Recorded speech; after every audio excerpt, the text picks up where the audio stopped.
Hola David, en primer lugar muchas gracias por tu colaboración y nada, pues a tu disposición inicialmente para lo que podamos ir valorando y estudiando sobre la situación Erasmus y los estudiantes de la universidad en una visión global de Europa. Muchas gracias por la invitación y esperamos que así sea, porque yo creo que es más importante que nunca fomentar las sinergias a nivel de Cantabria, de conocer más el estudiantado internacional y de profundizar sobre todo en la perspectiva de una región tan pequeña con una vocación tan internacional. David, tú has sido un responsable de la asociación Erasmus, Erasmus Santander. ¿Podrías dar unas pinceladas de lo que es la asociación Erasmus Santander? Sí, yo empecé como voluntario después de mi experiencia Erasmus en Estonia.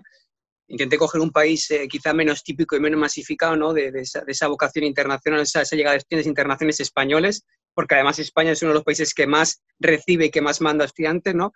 Y me inicié en septiembre de 2017 en una asociación que realmente era una asociación de servicios para los estudiantes internacionales a nivel de actividades, viajes, eventos de conocimiento de lenguajes y de culturas, ¿no?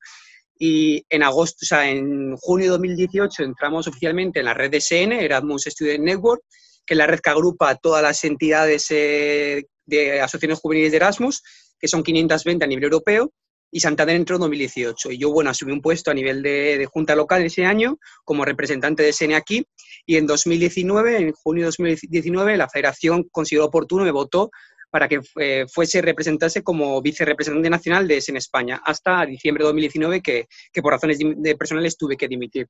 Y mi experiencia, la verdad, que fue bastante enriquecedora, porque quizá cuando uno está Erasmus, valora más la experiencia y el conocer personas de diferentes partes de Europa y sobre todo la interacción que es nueva, ¿no? Es decir, era mi primera vez que salía de Cantabria, o sea, de España, a vivir fuera durante una temporada, y yo valoraba la interacción con personas de diferentes culturas y diferentes países. Pero una vez que estuve dentro de SN, sí es verdad que me di cuenta que va más allá, porque no eres solo lo que recibes, sino también lo que das. Y creo que la perspectiva de ser un voluntario local, que vengan estudiantes de otros países a tu región y enseñarles parte de tu cultura, y no solo parte de tu cultura, sino ayudarles en su día a día, es muy importante. Y te abre quizá una mente mucho más internacional, mucho más globalizada, a pesar de la situación actual, y ayudar sobre todo a fomentar un sentimiento de pertenencia a nuestra comunidad, ¿no? y a nivel europeo, un sentimiento de redes europeas. Y creo que es muy importante. Y cuando realmente también estuve en Nacional, hubo un tema que yo me dediqué profundamente, que es a impulsar, a desmitificar la imagen del Erasmus, ¿no?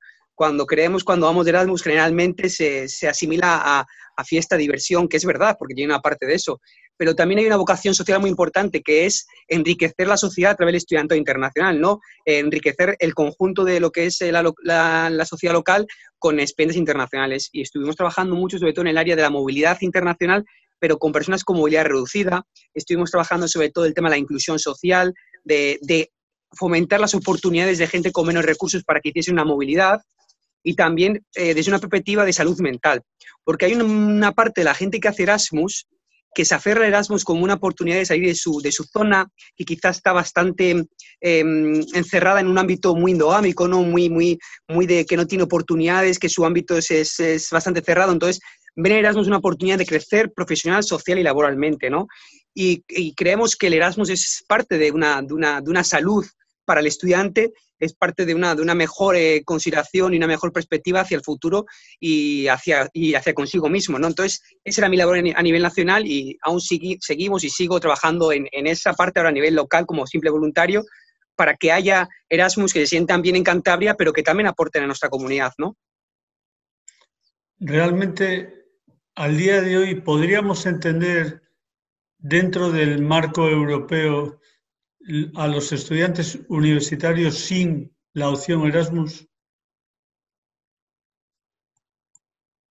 Bueno, es una pregunta complicada. Yo cuando estudié en mi carrera, es verdad que había tres tipos de estudiante, yo diría.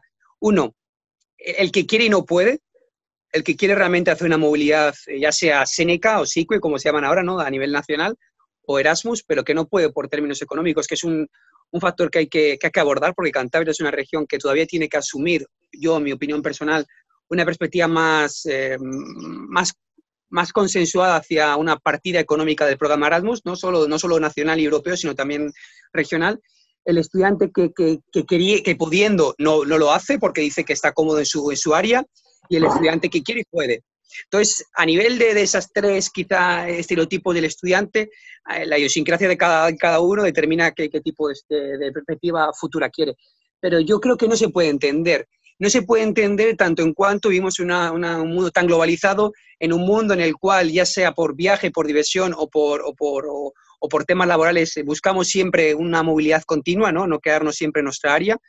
Y creo que el Erasmus a universidades como la Universidad de Cantabria y a regiones como Cantabria, que son regiones pequeñas en un mundo tan grande, ¿no?, y europeo, les hace seguir teniendo esa vocación internacional y haciendo atractiva la propia universidad. Porque sin Erasmus, yo creo que sin el programa Erasmus, la Universidad de Cantabria perdió una esencia, que es esa vocación de ser una universidad pequeña, de acogida, pero también de fomentar el intercambio a nivel de que estudiantes de aquí vayan a otras partes de Europa, y no solo de Europa, sino de América Latina y de Estados Unidos. Entonces yo creo que no se entendería, pero como decía Ortega y Gasset, cada uno es él y su circunstancia. Yo creo que yo no lo entendería, pero quizá otros estudiantes sí. Pero yo te puedo decir que es verdad que el 80% de estudiantes no entendería su vida sin una movilidad, ya sea laboral o académica. Muy bien. Finalmente, porque seguiremos hablando en otros días, pero me gustaría que dieras también unas pinceladas de cómo veis desde la óptica juvenil, entre comillas, pero juvenil desde una óptica global, cómo veis la situación actual de Europa. Yo creo que es complicada. Hay un tema muy importante que es el tema de la comunicación, ¿no? Yo creo que los jóvenes estamos más metidos que nunca a nivel de redes sociales, pero es verdad que nos falta un poco de proactividad a nivel de informarnos y de información de calidad y de transparencia, ¿no? Y creo que la Unión Europea está trabajando mucho por acercar la información y lo que está haciendo. Se abre ahora un periodo bastante interesante, que es la Conferencia sobre el Futuro de la Unión Europea, que yo creo que los jóvenes y el Parlamento Europeo y las instituciones europeas van a poner en vigor, que los jóvenes participen de manera proactiva, no solo como espectadores, sino como decision makers, ¿no?, como personas que deciden sobre el futuro de la Unión Europea. Pero es complicado. Y yo a nivel del programa Erasmus sí veo quizá tres desafíos que son continuos, no solo de ahora, sino del pasado también, que es uno. Si uno ve los datos a nivel de datos públicos y que recoge también ese internacional, o bueno, el SEPIE, que es el Servicio de la Educación Internacional, ¿no?, a nivel de España, hay un dato que es interesante, que es solo el 0,14% del estudiantado que hace una movilidad es un estudiantado con discapacidad. Es decir, estamos generando dos velocidades. Y luego sigue sin diseminarse, que esto es un tema muy interesante, que yo cuando estaba en España lo estuve estudiando. La Unión Europea pone como enfoque a nivel de movilidad internacional no sé exactamente la cifra, pero sí que era un 7%, creo recordar, de personas con disadvantaged backgrounds, o sea, con entornos desfavorecidos. Pero, sin embargo, no se sigue estudiando dónde son esos entornos desfavorecidos, porque uno a pie de letra puede considerar que un entorno desfavorecido es una zona rural. Pero quizá hay zonas rurales que están mejor comunicadas a nivel europeo que otras. Y quizá personas que viven en la ciudad tengan menos recursos económicos que unas personas que viven en una zona rural. Entonces es importante diseminar, es decir, qué frentes tenemos ahora, y hay que trabajar a nivel de Cantabria, a nivel europeo, la interrelación de los jóvenes en zonas rurales. Hay que unir a los jóvenes que quizá de zonas que tienen menos oportunidades, fomentar esa cercanía a Europa y no verla distante, ¿no? Y eso creo que ahí SN, Casa Europa en Cantabria, trabajan conjuntamente por acercar lo que supone la Unión Europea a los jóvenes, pero también a los mayores, esa dimensión intergeneracional que es muy importante y que a partir de otoño de este año, que dicen que van a ser de manera virtual, pero bueno, yo espero que algo presencial haya, se trabaje en la Conferencia sobre el Futuro Europea. Totalmente de acuerdo, David. Vamos a dejarlo aquí porque habrá más capítulos y profundizaremos más en algunos de estos temas. Muchas gracias y hasta luego, David. Muchas gracias, Paulino.